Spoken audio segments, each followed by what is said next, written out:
జై భారత్ జయశాన్ తోటి భారతీయులందరికీ నమస్కారాలు తెలియజేస్తూ విశ్వావసనామ సంవత్సర ఉగాది శుభాకాంక్షలతోటి మీ ముందుకు రావటం జరిగింది.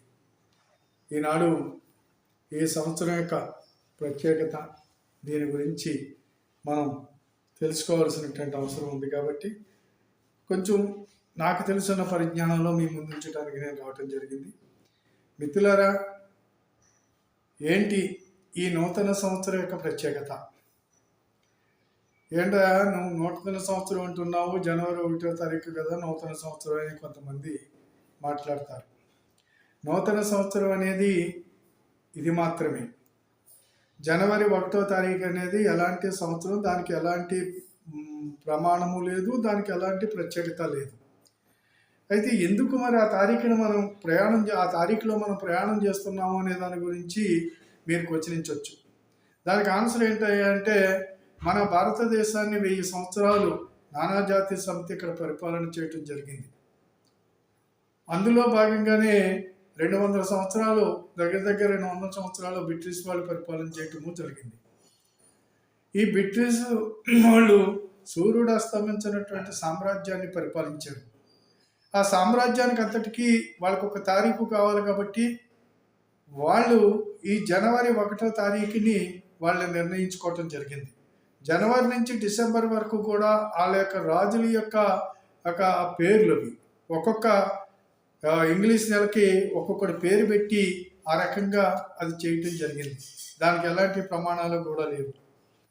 కాబట్టి సరే, మనకి యొక్క సృష్టి యొక్క ప్రమాణాలతోటి ఏర్పడినటువంటిది ఈ యుగాది అంటే యుగం ఏర్పడినటువంటి రోజు.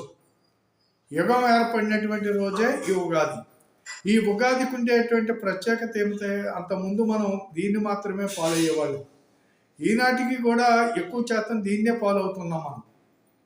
ఆ జనవరి 1 అనేది ఏదైతే ఉన్నదో దాన్ని ఇంకా అలాగా మామూలుగా దాన్ని తారీఖుగా మనం ఉపయోగించుకుంటున్నామే తప్ప, ఈనాడు మనం యొక్క ప్రారంభం కాలం ఈ పాలన అనేక రకాల విధానాల్లో వారాలు ఇవన్నీ చూసినట్లయితే కనుక మన యొక్క చరిత్రను మాత్రమే మనం ఫాలో అవుతూ ఉన్నాం అనేది గమనించుకోలేకపోతున్నాం.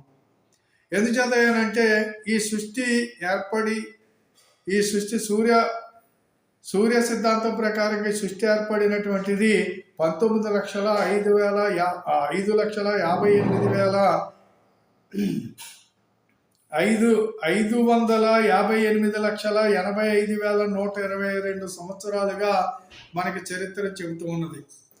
పోతే కలియుగం ఏర్పడినటువంటి తిథి ఏదైతే ఉన్నదో ఈ రోజున 5,127 సంవత్సరాలుగా 127 సంవత్సరాలని చెప్పేసి మన పంచాంగం చెబుతూ ఉన్నది.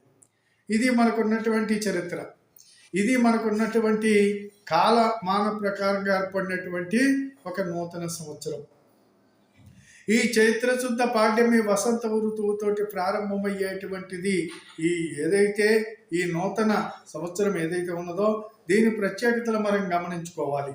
ఈ ప్రత్యేకతలు మనం గమనించుకోవాలి అంటే ప్రకృతి చూడండి, ప్రకృతి పరవశిస్తూ పోతా పిందులతోటి మనకి కావలసినటువంటి పళ్ళు ఫలాలను ఇవ్వటానికి ఈ యొక్క ప్రకృతి యొక్క పరవళ్లతోటి ఈ నూతన సంవత్సరానికి స్వాగతం పలుకుతూ ఉంటుంది. ఇది ఒక ప్రత్యేకత. రెండో ప్రత్యేకత ఏమిటంటే వరుణదేవుడు ఈ రోజు నుంచే వర్షించటం ప్రారంభిస్తాడు. ఇది రెండో ప్రత్యేకత. మూడో ప్రత్యేకత ఏమిటంటే నెమలి పురిపు వాడటం, కోకిల గానం, ఇంకో మధురమైనటువంటి గానాలతోటి ఈ రోజుని స్వాగతం పలుకుతూ ఉంటుంది. పశుపక్షాదులకు కూడా ఈ యొక్క ప్రత్యేకతలు తెలుస్తూ ఉంటాయి. వాటిని మాత్రమే అవి పాలవుతూ ఉంటున్నాయి అనేది మనం గమనించుకోవాల్సినటువంటి అవసరం ఉన్నది. ఇకపోతే మానవ సమాజంలో జరిగేటువంటిది ఏదైతే ఉన్నదో, ఏదైతే రైతన్నలు ఉన్నారో ఈ యొక్క రోజున ఏకోజామున లేచి వారు పొలంలోకి వెళ్ళి ఏవైతే వసపరాజులు ఉన్నాయో అంటే ఎద్దులు, వాటిని స్నానాలు చేయించి బొట్లు పెట్టి వాటిని కాడిగట్టి మేడి కట్టి వారికి ఉన్న సంతానంతో సహా ఈ పొడమ తల్లిని దున్ని వేరు సాగటం అనే ప్రత్యేకత అనేది మనకి ఉన్నది. కాలగమనంలో అది కూడా మరుగున పడిపోతూ ఉన్నది. ఇది మనకు ఉన్నటువంటి ప్రత్యేకత. అనంతరము అక్కడి నుంచి మనకి ఏదైతే ఈ ఏదైతే ఇక్కడి నుంచి ప్రారంభమయ్యేటువంటి వడగల వాన, గాలుపులు, అనేక రకాలైనటువంటి ఏవైతే మన యొక్క శరీరానికి ఏర్పడబోయే రుగ్మతలకి తట్టుకునేలాగా మనకి ఒక ఔషధాన్ని ఈ రోజునే మనకి ఏర్పాటు చేయటం జరిగింది. అదేమిటంటే అదే ఉగాది పచ్చడి. అది యాప పువ్వుతోటి 6 రుచులతోటి, 6 కాలాల్లోని కూడా 6 రుచులతోటి ఒక మామిడి, చింతపండు, బెల్లము, యాప పువ్వు, కొబ్బరి, అరటిపండు, ఇవన్నీ 6 రుచులతోటి ఒక పచ్చడి, ఉగాది పచ్చడిగా ఏర్పాటు చేయటం. దాన్ని మనకి ఈ రోజుని భగవంతుడికి నైవేద్యంగా పెట్టుకుని దాన్ని స్వీకరిస్తారు అందరూ. అది స్వీకరించటం వల్ల ఈ యొక్క ఏదైతే రాబోయే రుగ్మతలు ఏముంటాయో వ్యాధి నిరోధక శక్తి పెరిగి మనకి ఈ రుగ్మతల్ని ఈ శరీరం తట్టుకోవటానికే కావలసినటువంటి ఒక మహా ఔషధము ఈ ఉగాది పచ్చడి అనేది మనకి శాస్త్రాలు చెబుతున్నటువంటిది. ఇది మనకు ఉన్నటువంటి ప్రత్యేకత. ఇకపోతే ఈ రోజున గ్రామాల్లో అందరూ కూడా, గ్రామాల్లోనే కాదు పాలకులే కాదు, అందరూ కూడా ఈ రోజున పండితులను పిలిపించుకుని గ్రామాల్లో దేవాలయాల దగ్గర ఒక సభను ఏర్పాటు చేసుకుని అక్కడ పండితుల్ని పిలుచుకుని పంచాంగ పఠనం చేసుకుంటారు. ఈ పంచాంగ పఠనం ఏమిటయ్యా అంటే ఈ రోజు నుంచి ఈ నూతన సంవత్సర ప్రారంభమై ఏర్పడే నూతన కాల గమనాన్ని లెక్కగట్టి